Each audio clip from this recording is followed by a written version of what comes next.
Notre invité politique ce matin, c'est Marc Fesneau. Bonjour. Bonjour. Merci beaucoup d'être avec nous, ministre de l'Agriculture et de la Souveraineté Alimentaire. On est ensemble pendant un peu plus de 20 minutes pour une interview en partenariat avec la presse régionale, représentée par Stéphane Vernet de Ouest France. Bonjour Stéphane. Bonjour, bonjour. Bonjour. On va évidemment parler du modèle agricole, de futur de notre modèle agricole, Marc Fesneau, mais d'abord un mot de la grippe aviaire, puisqu'il y a eu des annonces de cas de grippe aviaire ces dernières heures dans le Gard, dans l'Aude. Combien y a-t-il de cas à l'heure actuelle sur le territoire ? Plus d'une cinquantaine de cas depuis le début de l'été, avec un phénomène particulier, c'est que d'habitude la grippe aviaire, elle vient avec les migrations d'oiseaux automnales. Or la grippe aviaire est restée sur le sol français dans la faune sauvage, comme on dit, et donc elle réapparaît un peu plus tôt, et elle réapparaît assez fortement. On a déjà élevé le niveau de risque de faible à modéré. On est en train de regarder s'il ne va pas falloir prendre des mesures complémentaires.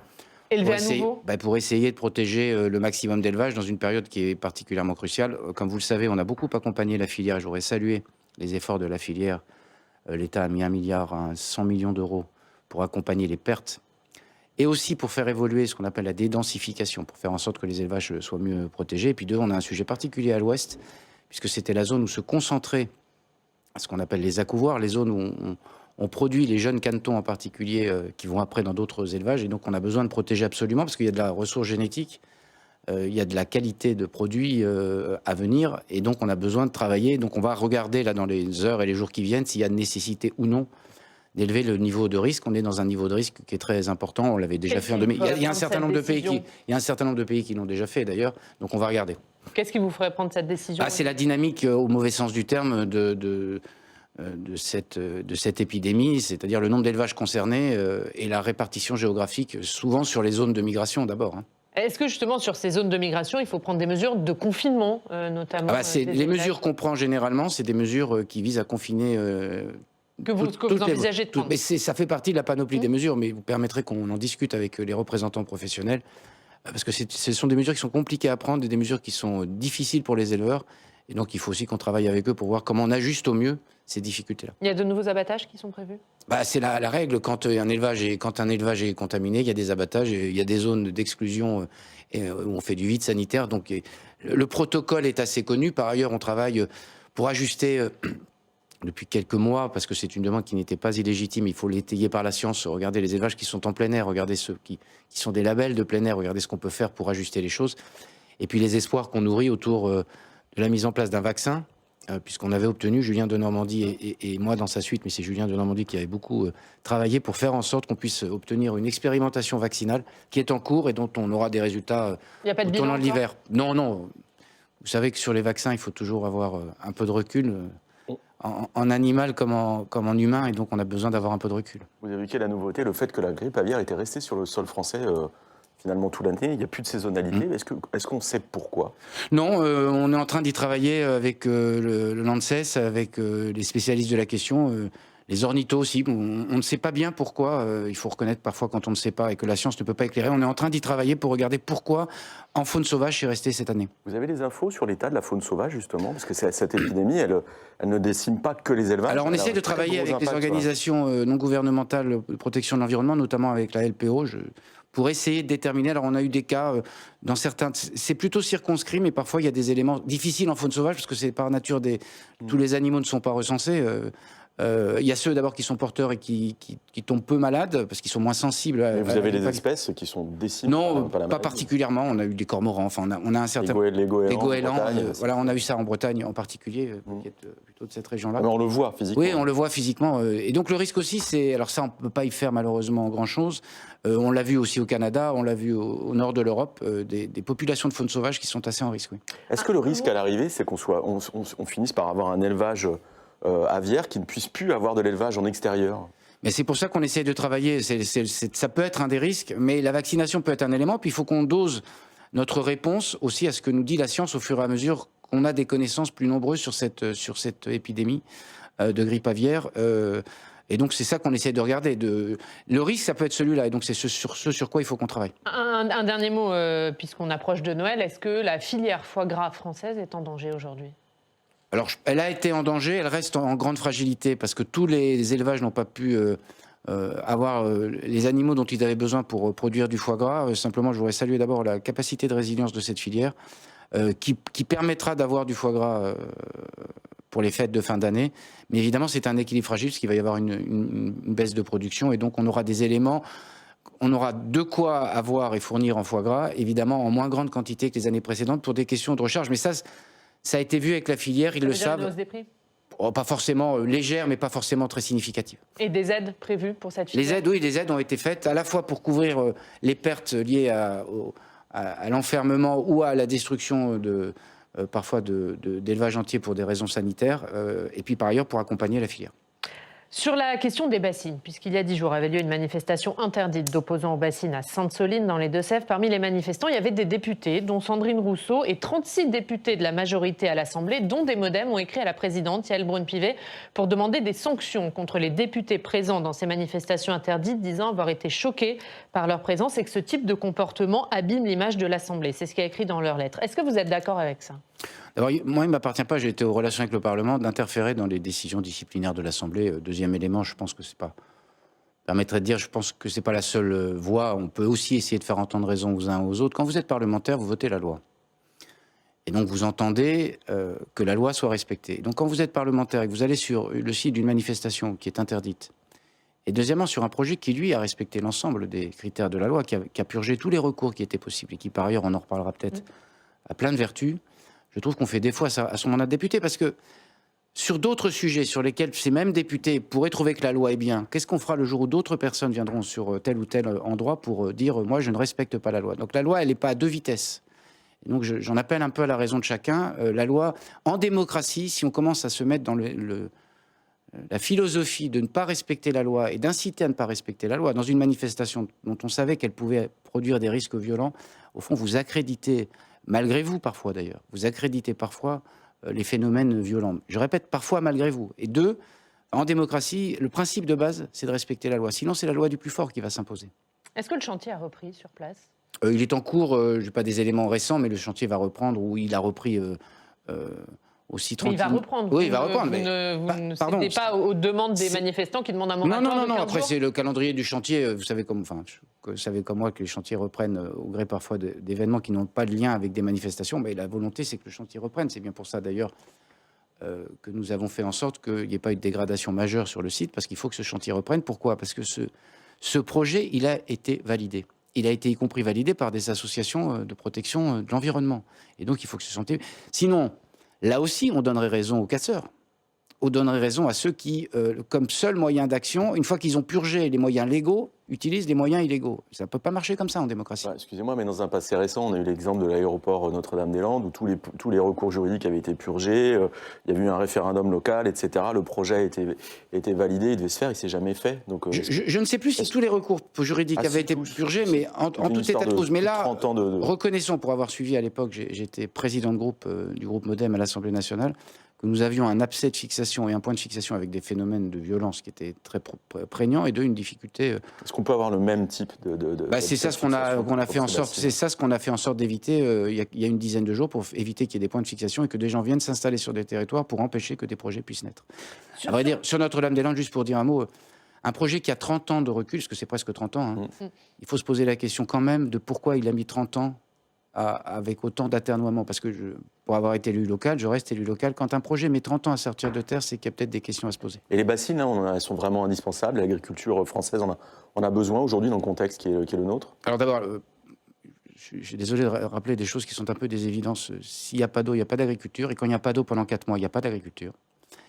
Et quelles que soient les cultures, du maraîchage aux prairies, quelles que soient les cultures, il y a besoin d'eau. Deuxième élément, on a une arythmie de la pluviométrie. On le voit très bien cette année. On a 1 mois, 2 mois, 3 mois sans aucune goutte d'eau. J'ai vécu ça dans mon propre département. Puis après des mois après des orages très violents. J'étais l'autre jour dans la Marne, au mois de septembre, si j'ai bonne mémoire, ils ont eu 300 mm d'eau. Donc il y a une nécessité à stocker l'eau, à des moyens de stocker l'eau. Arythmie, le GIEC, c'est pas moi qui le dis, le GIEC dit même quantité d'eau qui va tomber. Donc on a besoin, dans les périodes où il y a beaucoup d'eau, de pouvoir la retenir. Sinon, elle file à l'océan. Pardon de cette phrase un peu bizarre, mais l'océan n'a pas besoin d'eau, de ces quantités d'eau-là. Quand ça tombe fortement, en particulier quand c'est les plus orageuses, ça file en moins de 8 jours à l'océan. Et donc on a besoin dans ces périodes-là de retenir cette eau pour que dans les périodes de basse eau, dans les périodes où on n'a plus d'eau, on puisse la restituer pour l'irrigation. Mais on peut... Cette question-là, elle se pose pour l'irrigation, elle se pose pour le soutien des étiages de cours d'eau, elle se pose pour l'alimentation en eau potable, et à l'inverse, elle se pose pour les incendies, y compris dans l'ouest et y compris dans le nord de la France. On a assisté cette année, ce qui est une nouveauté, à des incendies dans des forêts. Enfin, qui aurait pu penser qu'un jour on nous dirait qu'il y avait un incendie en forêt de Brocéliande. Et donc, et puis dernier élément, et autre bout, c'est pour lutter aussi contre les inondations.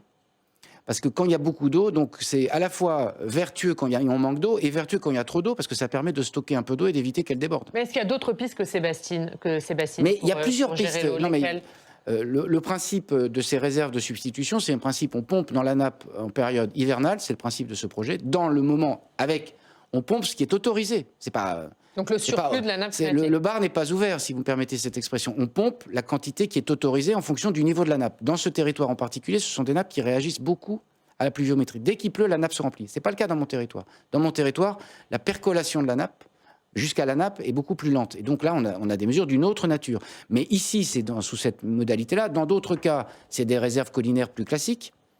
Dans des troisièmes cas, c'est des ouvrages plus importants. Je pense à l'ouvrage qui a été fait il y a 60 ans de Serponçon, qui s'il n'existait pas aujourd'hui, il n'y aurait plus d'agriculture dans une grande partie de la vallée du Rhône jusqu'au delta. C'est comme ça que ça se passerait. Donc, la multiplicité des outils. Et puis, dire aussi que parallèlement, et c'est le projet de Sainte-Soline en particulier, comme la plupart des projets, c'est des projets qui, par ailleurs, portent des exigences pour les agriculteurs. En particulier, la réduction de la consommation d'eau dans ces territoires. Donc une contrepartie, parce que c'est ça que disent les opposants, qu'il faut demander des contreparties. Il y a des contreparties, elles sont sur la table, elles sont signées, ça fait partie du protocole, et les opposants les plus virulents et de mauvaise foi, il y a beaucoup de gens aussi dans ces associations qui sont de bonne foi, mais là, il y en a qui sont de mauvaise foi et qui disent ils ne vont pas les respecter. Alors, ça corrobore ce qu'ils disent, c'est-à-dire qu'il n'y a aucun engagement qui tient. La loi ne tient pas, les engagements ne tiennent pas. Il y a des engagements qui ont été pris.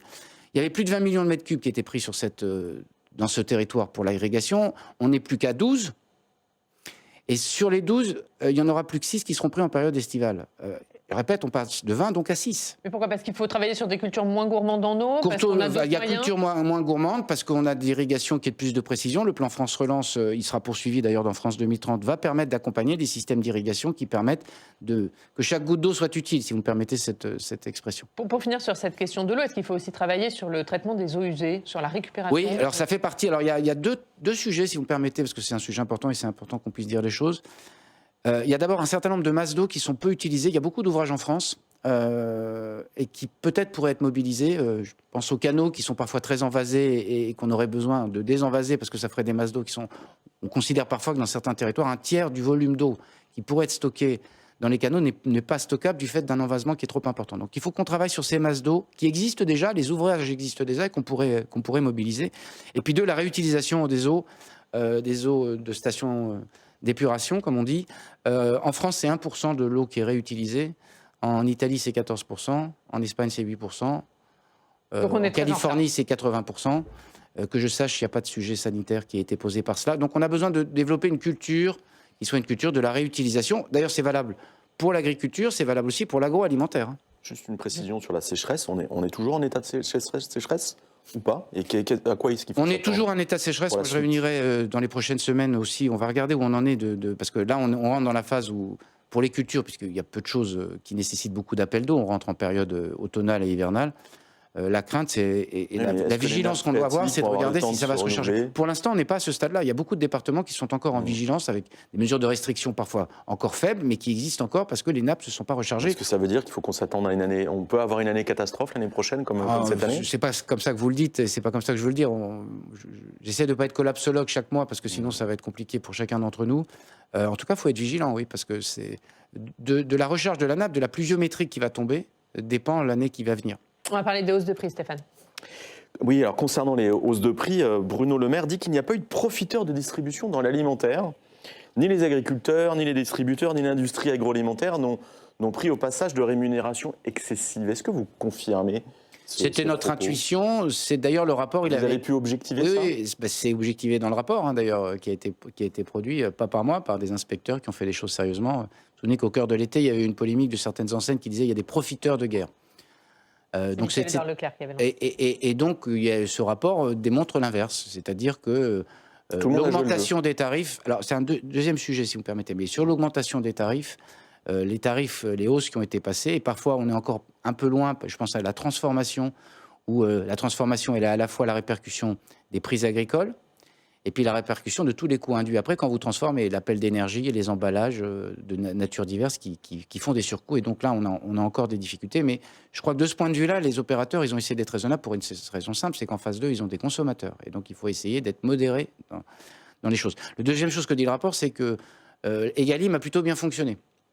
Et qu'il a permis. Alors, ça ne veut pas dire que c'est parfait quand on dit ça. Quand on dit ça a plutôt bien fonctionné, Egalim, ça c'est fait la loi qui était censée rééquilibrer les relations. Ça fait autosatisfait, mais la question n'est pas d'être autosatisfait. Ça a plutôt bien fonctionné. Alors évidemment, la crise ukrainienne vient percuter parce qu'on a des hausses d'inflation qui sont très fortes, mais ça a plutôt bien fonctionné. Mais ça a quelles conséquences, juste la crise ukrainienne sur ça a la conséquence que quand vous avez une inflation qui est comme ça, exponentielle, évidemment, la répercussion des hausses se fait parfois à des temps, dans un pas de temps qui est trop lent.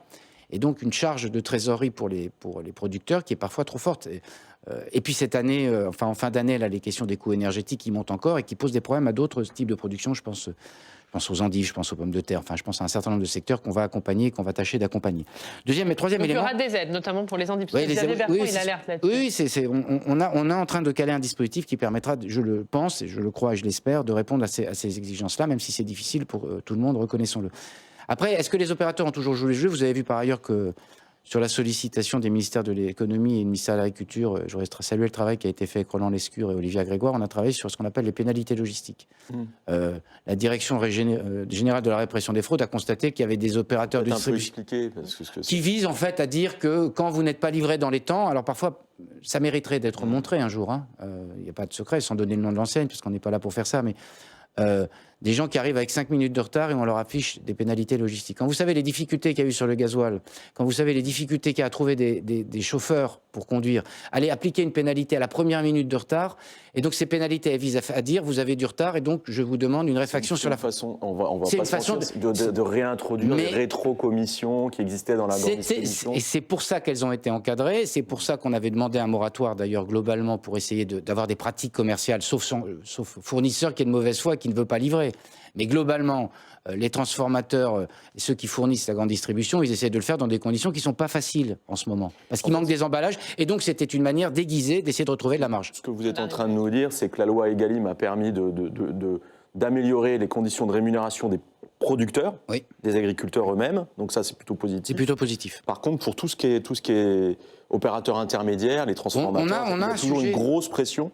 La grande distribution. On a un sujet à travailler avec eux, qu'il faudra qu'on travaille avec eux, de désormais cette chaîne supplémentaire, les industries agroalimentaires, comme on dit, qui doivent retrouver de la marge. Et c'est un élément important. Sur cette question juste des rémunérations des agriculteurs, parce que c'est important, est-ce qu'au-delà d'Egalim, il va y avoir des mesures prises en ces temps d'inflation pour aider les agriculteurs ? Alors, il y a des mesures qui ont été prises dans le plan de résilience Ukraine, des mesures pour prendre en charge les cotisations sociales ici, prendre en charge l'alimentation animale, tout ça c'est presque 600 millions d'euros qui ont été mis sur la table. Et puis ils rentreront dans le dispositif qu'on est en train de finaliser, notamment pour les plus petits producteurs, d'entreprises énergo-intensives pour alléger la charge de l'énergie. Une partie en aide, une partie de ce que font les uns et les autres, et puis une partie évidemment dans les prix. Sur le chèque alimentaire, un dernier mot là-dessus, c'était une promesse d'Emmanuel Macron, alors que l'inflation sur les produits alimentaires grimpe. Et évidemment, est-ce qu'il va voir le jour ? Alors, on a plusieurs phases dans cette affaire-là. Le chèque alimentaire, la Première ministre, le Président de la République ont toujours dit que c'était un horizon sur lequel il fallait essayer d'aller. Au-delà des sujets budgétaires qui peuvent évidemment être prégnants, on a lancé hier avec Jean-Christophe Combe un premier dispositif d'aide alimentaire de 60 millions d'euros qui viendra s'adresser en particulier aux associations qui œuvrent dans le soutien alimentaire, aux banques alimentaires dont il faut saluer le travail. Deuxième élément sur le chèque alimentaire, la difficulté dans laquelle on est, c'est d'essayer de trouver un outil ou un dispositif unique qui essaie de répondre à trop d'équations et à trop d'inconnus. Parce qu'on va en faire quoi de ce chèque alimentaire ? Pour moi, le chèque alimentaire produit de la Convention citoyenne. Ça montre que quand même, il y a des choses qui ont été, contrairement à ceux qui parfois disent rien n'a été produit par la Convention citoyenne, on pourrait penser au zéro artificialisation nette, même si c'est un autre débat. Tout ça, c'est le résultat de ça. La Convention citoyenne, elle disait qu'il faut qu'on puisse permettre aux plus démunis d'accéder à une alimentation de qualité et diverse. C'est ça l'objectif. Et donc, alimentation de qualité, il y a des tas de débats qui sont sur quel type de produits. Est-ce que c'est les produits transformés ou est-ce que c'est les produits frais ? Quel mode de distribution ? Est-ce que c'est la grande distribution ou est-ce que c'est les circuits plus directs ? Est-ce que ça passe par les banques alimentaires ? Première étape, les moyens qu'on met en œuvre, je crois que ça a été plutôt salué par les entreprises, par les associations d'aide alimentaire. Première étape, c'est celle-là, et on est en train de retravailler avec Jean-Christophe Combe pour avoir un dispositif qu'il faut qu'on essaie de faire le plus clair possible, le plus simple possible, mais il ne fera pas tout. Il ne va pas répondre à la fois au sujet de décarbonation, au sujet de filière, au sujet de revenus des agriculteurs et au sujet... Mais il y aura un chèque alimentaire, c'est ce on que est, vous dites. on est en train de travailler sur un dispositif pour regarder... À quel horizon ? Il faut qu'on regarde dans les mois qui viennent, il faut qu'on essaie de stabiliser les choses dans un cadre budgétaire aussi qui est contraint. Il y a eu une première mesure alimentaire qui a été prise à l'automne, vous vous en souvenez, au mois de septembre, 100 € par foyer des plus démunis, plus 50 € par enfant. C'est une forme de réponse alimentaire. Donc, mais on a besoin d'un dispositif qui soit mieux calé. Aujourd'hui, le problème, c'est le ciblage, en fait. Ciblage à tout point de vue. Quel type de... Quelle population, quel type de produit et quels objectifs. Sur un tout autre sujet, peut-être un mot sur l'état de la forêt en France. Oui. Ça fait partie de votre portefeuille. Après les grands incendies de l'été, où est-ce qu'on en est? Comment on reboise le pays? Et selon quelle politique? Alors, état de la forêt, c'est paradoxalement, on s'est d'ailleurs bercé depuis des dizaines d'années sur l'idée que la forêt progressait en surface. C'est vrai. Factuellement, la forêt progresse en surface, sauf que sa fonction de stockage carbone diminue. Presque la moitié moins de stockage carbone ces 10 ou 15 dernières années. Vous avez des essences qui sont particulièrement menacées. Les résineux, et puis même pas seulement les résineux, il y a un certain nombre de feuillus, des châtaigniers qui ne supportent pas les épisodes de stress hydrique qui sont trop importants, donc on a un sujet. La forêt française est en train de changer. Oui, la forêt française est en train de changer malgré elle, si je peux dire, et donc on a besoin de produits. D'abord, on a besoin d'étayer encore, en point de vue de recherche, on est en train d'accompagner avec ma collègue de la recherche un certain nombre de dispositifs, et on aura sans doute des annonces dans les semaines qui viennent, dispositifs de recherche puissants, avec l'INRAE et avec d'autres, pour faire en sorte qu'on voit les essences. Il ne faut pas se tromper, parce qu'une fois qu'on s'est trompé, on part pour 80 années ou plus. Donc le temps est long. Et donc il ne faut pas se tromper. Donc un travail sur la recherche, et un travail qu'on conjugue avec un travail de renouvellement qu'a annoncé le président de la République, de renouvellement forestier, c'est renouvellement des essences dans des forêts qui sont en cours de dépérissement. Ça, c'est un élément qui est très important. Un mot sur un texte qui va être examiné dans les prochains jours à l'Assemblée nationale, la proposition de loi du député La France Insoumise Aymeric Caron qui vise à interdire la corrida. Quelle est votre position sur ce sujet? Ma position, elle est simple. Ça fait partie des traditions culturelles françaises. La question n'est pas d'être aficionados et d'aimer ou de ne pas aimer la corrida. Ça fait partie des traditions françaises. Il y a derrière, alors là, c'est le ministre de l'Agriculture qui parle, une filière d'élevage qui entretient, je pense à la Camargue en particulier, un paysage, et pas seulement un paysage, une biodiversité qui est exceptionnelle dans ce territoire. Et donc, dans le moment qu'on traverse, c'est un rendez-vous pour beaucoup de gens, très populaire. C'est par ailleurs empreint de beaucoup de culture locale. Et moi, j'ai trop de respect pour les cultures locales, même si ça n'est pas la culture que je porte, moi, puisque étant plutôt quelqu'un du nord de la Loire. Je trouve que dans le moment qu'on traverse, essayons d'écouter les uns les autres. On ne peut pas à la fois dire il faut respecter les cultures, la diversité de chacun, et sur un sujet comme ça, qui est le même sujet que d'autres, ne pas le respecter. Et donc je trouve que ce texte n'est pas opportun, pour dire les choses très clairement. Une dernière question sur la dissolution, Stéphane, peut-être? Là, on parle beaucoup, on en parle sans arrêt, dans tous les sens. Vous en pensez quoi, vous? Je pense qu'on en parle trop.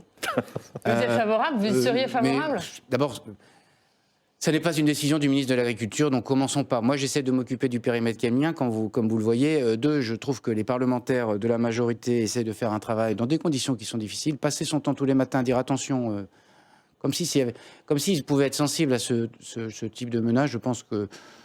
Vous avez longtemps été ministre des Relations avec le Parlement, donc vous avez peut-être un avis sur la question. Non, mais il faut en avoir. La dissolution, au fond, elle était produite, quand elle a été produite, par le sentiment que la majorité faisait défaut, au sens, dans sa cohérence. Aujourd'hui, la majorité ne fait pas défaut. Le seul problème, c'est qu'il y a une majorité relative. Et le deuxième hypothèse théorique, c'est est-ce qu'on est dans une situation de blocage? La vérité, non. D'abord, il y a des outils constitutionnels, 49.3 pour les éléments budgétaires, et deux, sur un certain nombre de textes. Ça s'est encore passé au Sénat. Je vois bien qu'il y a des textes sur lesquels on est capable d'avancer. Et donc, c'est pas blanc ou noir, cette affaire-là. Il faut qu'on essaye de trouver les voies et moyens, parce que l'exigence pour avancer et pour produire des textes, parce que moi, aucun concitoyen que je croise dans mon département ou ailleurs me dit « Alors, quand est-ce que vous allez dissoudre ?» Ils me disent « Alors, quand est-ce qu'on essaye de sortir de cette crise? Qu'est-ce qui va se passer sur l'inflation? Est-ce qu'on aura des produits alimentaires ?» C'est un appel aux oppositions que vous faites? C'est un appel aux oppositions. Je pense on peut être... À toutes les oppositions? On peut être différent. Alors, moi, je vois bien les attitudes du Rassemblement national et de la France insoumise qui, quel que soit le texte, quel que soit l'objet, quel que soit le sujet, au fond, font commerce à la fois de la crise qu'on traverse et font commerce de l'opposition pour l'opposition. Moi, je pense que j'ai pas besoin de gens qui viennent m'amener des problèmes, j'ai besoin de gens qui m'amènent des solutions. Et donc, partout, il y aura des gens qui cherchent des solutions et qui se mettent dans la situation où ils gouverneraient eux-mêmes, c'est-à-dire une situation de responsabilité, pas d'irresponsabilité. Je trouve que ça sera un bon chemin. Merci Marc Fesneau. Merci.